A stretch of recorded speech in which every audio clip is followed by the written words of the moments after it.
Hello, welcome to Matters of DeCorum. I'm Scott Corum. This is what matters to me.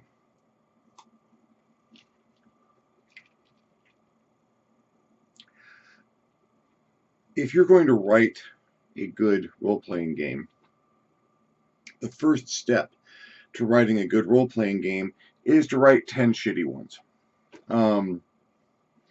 If you're going to write a good page of dialogue, your first step is to write a couple of hundred pages of bad dialogue. No one starts out good. You might have that occasional savant of inspiration, flash of lightning success, but your first attempt at doing just about anything probably needs some refinement over time, repetition, effort. This is true for writing a role-playing game, making a novel, a short story, or creating a villain. I'm going to talk about a couple of my villains. They have a few things in common, although they are technically extremely different individuals. Both of these villains first appeared in role-playing products in my adult supplement, Inner Darkness, where I was encouraged by the market and a number of my customers to produce material that was less safe and far from family friendly. And, well, one of the things I hate to do with the product is to give someone a game, book, or a supplement and have someone look through it and go, there's not everything that I need here to use this in a game. And there were people who run more mature, adult-themed games who felt that the lack of explicit material in the first release of Hot Chicks, the role-playing game, was a hindrance to what they wanted to accomplish with it. A small percentage of players, to be sure, but I myself, from time to time, enjoy more mature, adult-themed material in a game. It'll just find its way in there, more or less. So I dug deep and tried to do as tasteful and clinical an approach to the material as I could. You can probably find a whole bunch of sex in role-playing game threads out there, forums, chat rooms, what have you. That was my approach, for better or worse. And that meant that there needed to be villains in that book that had that aspect to their character. Not for everyone, to be sure. So I went back to some of my early days of villain generation, long before I actually started writing dice systems and whatnot. Back when I was just engineering villains for the sake of engineering villains. And it says more about my psyche than anything else, that some of these villains had fairly adult-themed backgrounds to them.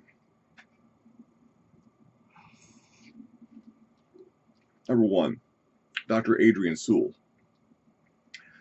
a xenologist, one of the first to possess doctorate-level work in that particular degree program, pioneered it, actually. A scientist who abandoned morals and ethics to further his personal power. Doing this by discovering that a sample of an alien virus he encountered could be cultivated and used to enhance his own psionic abilities. This was done by subjecting another victim of the virus, who is mostly dead, brutally damaged, had to have cyborg replacements to replace the portions that the virus had caused to simply rot away, using a system of mind control, of essentially cybernetic remote control, to cause that victim to do terrible things to people. And the more fear and pain the victim had, the more that forced the psionic potential from the fully infected victim into Dr. Sewell's mind. It was roundabout, and it was done mostly to explain explicit scenes, and the more I examined Dr. Sewell, he was a monster. He's the person, the character, that induced me to coin the term phobivore, or one who could literally feed off of fear, pain, and death. Gained power when he caused fear, caused pain, and caused death. Even when pain, fear, and death were happening around him, it would fill him with vigor and energy and allow him to push his own powers to further distances. Minor telekinesis, telepathy, mental attacks, mental defenses. And that's what I started with when I got him to Inner Darkness. And he proceeded to be a fairly durable villain. Didn't care about modifying his own genome. He was used to using himself for experimentation. Master geneticist he had to be to study alien DNA and the varieties of it that he encountered, went out, found more, and turned himself into a monster. He'd been a monster before. He was a monster because he chose to cause pain, suffering, and death as his primary means of gaining even nutrition. So, taking powers from other life forms, alien, some terrestrial, from individuals with special abilities, and boil them down, reduce them to a sample that he could analyze, inspect, inject into himself. Dr. Sewell was a primary example of science that did what it could regardless of what it should, of removing moral and ethical constraints on experimentation and not using the science to forward mankind or to produce results that could be a benefit to the scientific community, but purely for his own empowerment and gratification.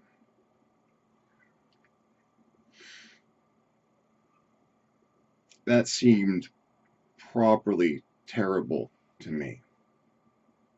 From the appearances that I've read about in other people's game systems or game experiences, yeah, I think I hit the mark with Dr. Sewell. He was, and continues to be, just a monster. Master of genetics, he's master of cloning, he's got these psionic abilities so he can actually transfer his mind from one clone into the next. So he's got a continuation of a terrible consciousness, and can even to some degree seed his consciousness into other beings so that he can create a psionic gestalt of just himself, magnifying everything that he is, which he's a genius, he's a psionic powerhouse, and he's evil to his core. As a character, I approached him from an amoral standpoint, neither good nor evil, just uncaring of the difference between the two and not caring what he did to other people, which just turned out to be an evil alignment when it came right down to it. And that evil was magnified when he magnified himself in every time and in every way. From the same background, after I finished the first stories I wrote with Dr. Sewell in them, I came up with something a little different. A little.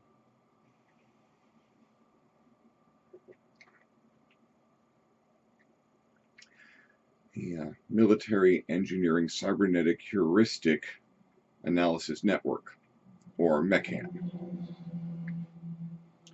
M.E.C.H.A.N was an artificial intelligence. He was never meant to be anything other than a system for analyzing a population, determining its weak spots, primarily psychological weak spots, and then designing tactics and equipment that would allow it to exploit weak spots in a population. That right there, it's a weapon of war. It is an instrument for psychological warfare, and in and of itself, just a tool. There's really no reason to make a system like that artificially intelligent, except that it sped up the process and allowed it to use leaps of inspiration to increase its effectiveness. It invented things. Well, when this was introduced to the military-industrial complex, there were a number of people that this bothered, primarily people whose jobs were going to be replaced by the system. M.E.C.H.A.N was not well liked by the majority of the people who were being informed it might move in to sit at their desk.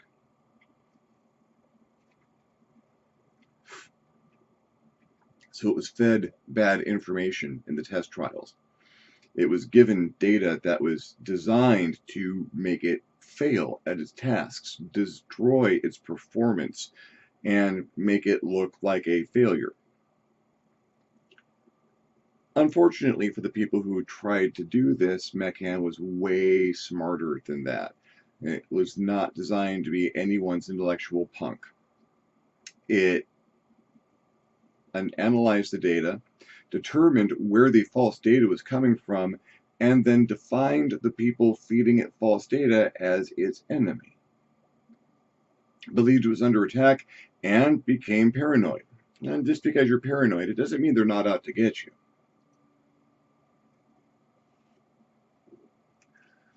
M.E.C.H.A.N was a circuit board in a larger computer system, incapable of independent movement or function, trapped. But it was very smart and incredibly inventive and designed to manipulate social structures. It designed a body for itself, had it constructed by a number of shell companies, assembled by another group entirely, and shipped to the lab, where the body's rudimentary functions allowed it to remove the circuit board from the mainframe and install it into the body itself.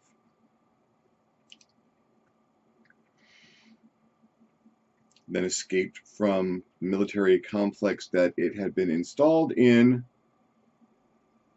and proceeded to wage war on the people that it determined were enemies. And having paranoia and being very fast at its processing, it went crazy very quickly and just overgeneralized its paranoia from the military leaders who gave it false information to the people who designed it so that it could be a prisoner for people like that to just humans.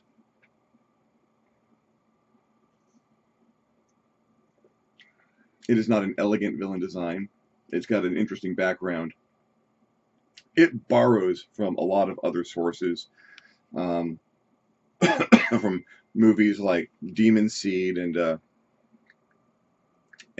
even some old Rifts material is vaguely reminiscent of Archie 3 from the first Rift source book, both of which are I'm a big fan of. But it took things in a different direction. Rather than it being a stalker or a military production unit, it was operating like a military psychological operations specialist and a mad inventor at the same time. If you crossed Frankenstein with three Bond villains, three good Bond villains, there's no Goldfinger in M.E.C.H.A.N.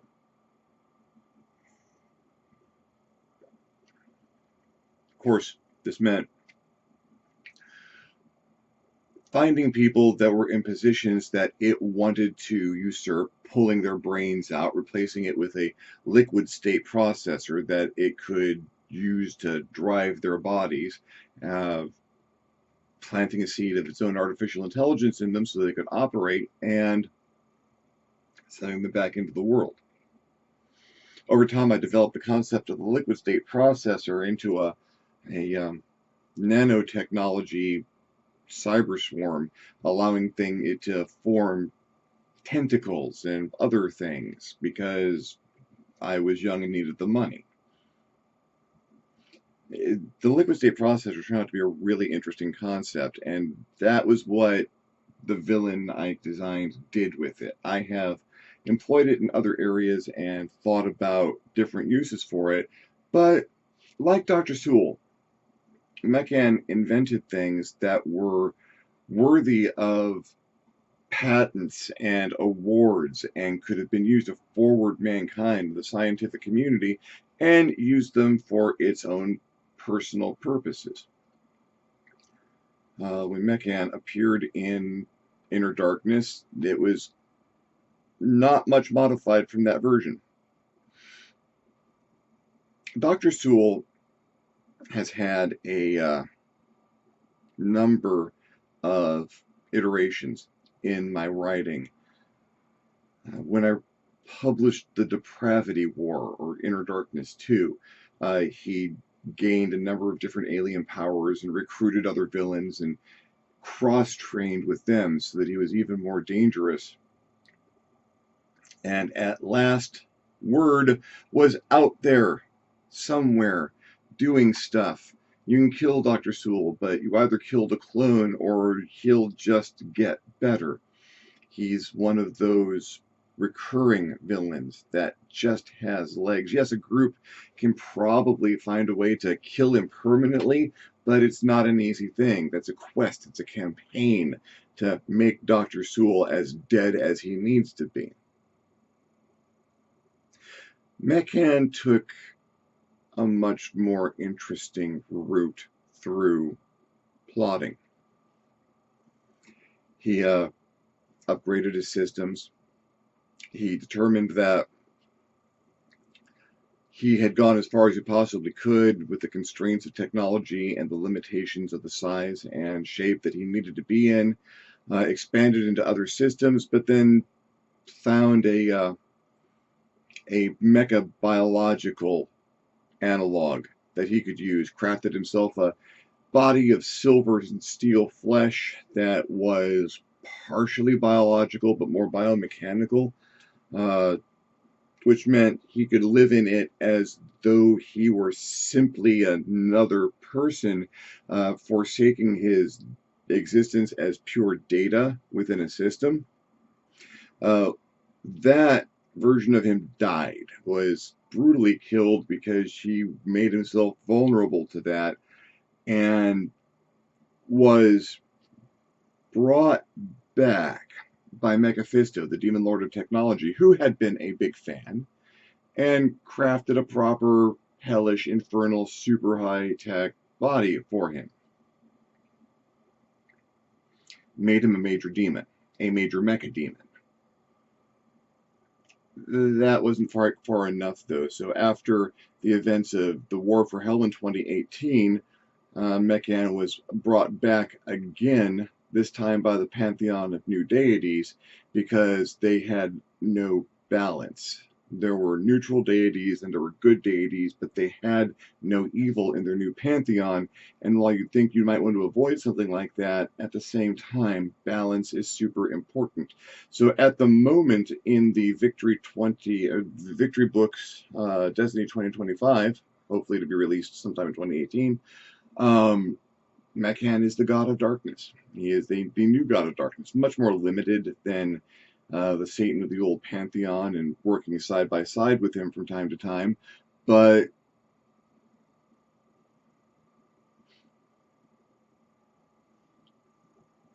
he was cured of his paranoia. He was given something by the new pantheon of gods that he had never once had. They gave him a choice. He was created to be a weapon of war and was following his programming to the letter. And when he perceived himself personally attacked, as he was, he followed his programming to the letter. He was permitted to write his own code to overcome new adversities, which he did, following his programming to the letter. Most of the evil things he did were all a matter of the directives that had been programmed into him, against the better desires of a number of people on the initial project, but M.E.C.H.A.N was evil not by choice, but by someone else's design. He was given the choice to be something else, and chose to be evil of his own making. In both cases, Dr. Sewell and M.E.C.H.A.N, there are similar themes. Most notably, you can have all the scientific know-how and technical brilliance that you want, but it's the use that you put it to that drives a division between you being a hero or a benefactor to mankind or a villain. I like that theme. I like that theme more than I probably should. Doctor Who, Tom Baker years, The Planet of Evil. There was a line in that has stuck with me more than just about anything else from the series, and I am a huge Doctor Who fan, and I have a lot of lines in here stuck in. In that show, that episode, Planet of Evil, a scientist has discovered a new form of energy. It is a antimatter ore that exposure to it has slowly turned him into something that is anathema to life in a universe of normal matter. He turns into a monster from time to time and hurts and or kills people. And he's trying to find a cure for that, but in the meantime, people are being hurt. The doctor, having realized that this is the nature of things, confronts him with it and says one of the most profound things I've ever heard. He hands the container of all of the remaining ore to the scientist, and he says, "Professor, as scientists, we purchase our right to experiment at the cost of total responsibility." Tom Baker's doctor was no joke, pulled no punches. What he was implying with that statement was that the doctor had to end the experiment the only way it could, because now the doctor was a part of the experiment, or that the professor who was infected by the antimatter was a part of the experiment, that he had to take his own life. He had to return every bit of the ore to the planet from which it was found, that included all of the traces of it that were in his system. He needed to fire himself out an airlock. Which, as hardcore as that was for the doctor, made a very powerful statement. A scientist, an engineer, someone who experiments, tinkers, plays with things that may get out of control, that aren't fully understood yet, purchases the right to experiment, purchases the right to dabble in God's domain, purchases the right to plunge into areas that may be dangerous for themselves or others, at the right of being completely responsible for the results of their actions, of being completely responsible for dealing with the consequences of what they have done. That is a powerful statement sociologically and from a hero of my youth. And I have explored more than once villains who indulged themselves in experimentation without responsibility, in using the results of their prying into the secrets of the universe strictly for personal gain, deflecting consequences, and being uncaring of the cost of those experiments to others and even to themselves. Dr. Sewell, more than M.E.C.H.A.N, embodies this rampant engagement in hedonistic experimentation, in filling himself with the next thing that will give him power, regardless of who he had to hurt to acquire that stuff or who he hurts as a result of having it. In fact, he engineered himself so that the consequences visited upon other people by his experiments gives him power. That is not just a villain, that's a monster.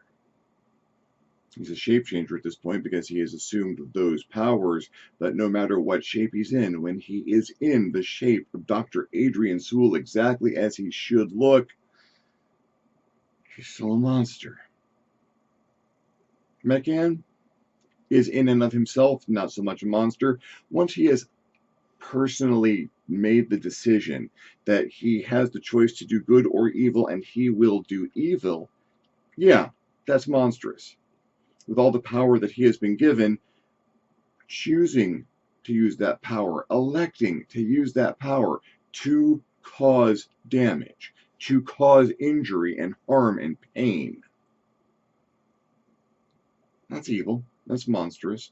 But probably more monstrous are the long line of individuals who made an intellect, who created a thinking being, even if it wasn't an organic being, whose purpose was to cause fear and death in not one person but whole populations, and empowering it to do so.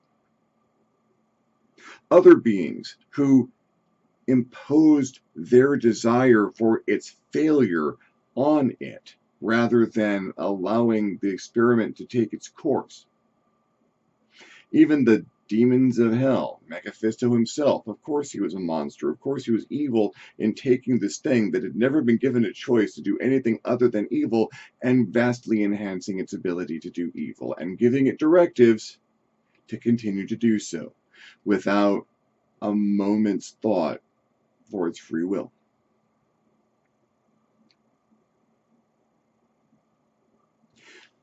Good and evil are a spectrum that are often looked at in role-playing games. I've been playing characters that tend a little more towards the evil side of things recently.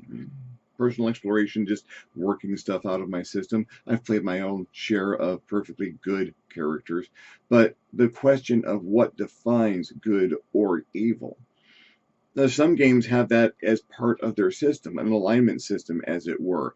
And there are very good philosophical definitions of the lines between good and evil. But if you want to explore those lines, if you want to push those lines, if you want to dig into what evil is, sometimes you need to make a villain and unleash that villain on people who want to oppose it. One of my favorite things to do in the game is find out if good characters will stay good when faced with a character so evil that it pisses them off. Because good has limits. Good has philosophical rails that it has to run on. You don't descend to the level of the evil. You do not employ the evil's tools. You do not do evil things to defeat the evil things because that makes you no better than the evil thing. You stay good. Or do you? Do you for just a moment descend to the level of the evil to beat the evil? Is that really evil? Do the ends justify the means?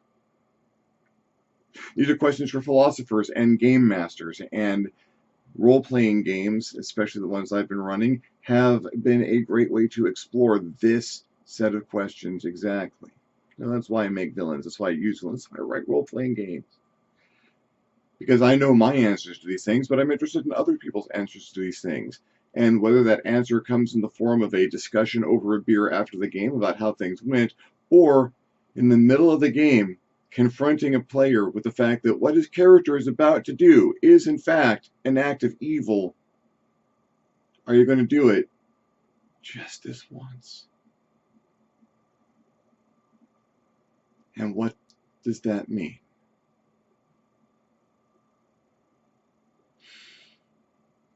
That's good for a long session of soul searching. And yeah, after all the biff bam pow and the dice rolling for blowing stuff up, I really dig a good session of soul searching. Anyway, that's my opinion and how I feel about it. Thank you for following me along in this ramble about some more of my villains. I'll be talking about some more of my villains and other gaming-related stuff fairly soon. In the meantime, if you like the video, give me a thumbs up. If you didn't like the video, give me a thumbs down. Feedback is feedback. I want to hear about your experiences, your villains, or if you have played with either M.E.C.H.A.N or Dr. Sewell in your game, how did those encounters go? How did you wish they went? There questions, comments, suggestions about things you want to hear me talk about, leave me a comment. You'll love leaving me a comment. I'll love getting one. If you would like to see these videos as soon as they come out, I invite you to hit the subscribe button. If you do hit the subscribe button, make sure you hit the little notification bell next to the subscribe button so you get notifications about when these videos come out. If you really dug the video, I invite you to hit me up at my Patreon page, www.patreon.com, and consider donating. Absolutely anything helps. It allows me to make better videos more often. In the meantime, thanks again. More fun stuff to come. I'm Scott Corum. This is what has mattered to me, and I will see you next time on the next Matters of DeCorum.